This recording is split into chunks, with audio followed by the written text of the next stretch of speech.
Nahuli sa CCTV ang sweet gesture ng isang nanay para sa girlfriend ng kanyang anak. Sa viral TikTok video na ibinahagi ni Gea, isang 33-year-old pharmacist, makikita ang kabaitan ni Mommy Ann, ang nanay ng kanyang boyfriend. Halos araw-araw kasi itong nagdadala ng iba't ibang pagkain para sa kanya. To be honest, nalaman ko siya recently nung binigyan ko siya ng access sa bahay ko. Yung boyfriend ko kasi nasa USA.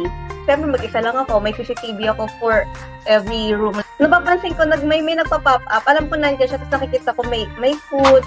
Sabi pa ni Gea, hindi niya na ito ikinagulat dahil natural na ang pagiging thoughtful ni Mommy Ann kahit sa ibang tao. Pero bilang girlfriend ng anak niya, ramdam daw ang special treatment ni Mommy Ann sa kanya.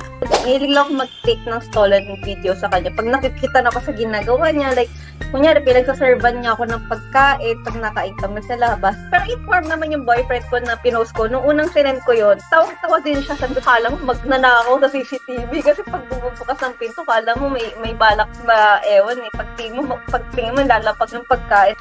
Kahit sobrang close na ngayon, hindi raw agad-agad naging ganito ang relationship nilang dalawa.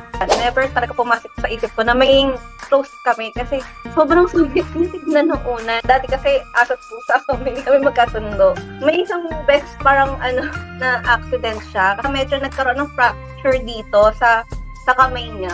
Parang isang buwan siya, hindi siya makagalaw ng yung normal na thing na ginagawa niya. During that time, naging caregiver niya ako. Tapos mula, parang kaming high school body naglalakad sa kanto dito sa recto. Parang hindi ko napipil na mas matanda siya sa akin.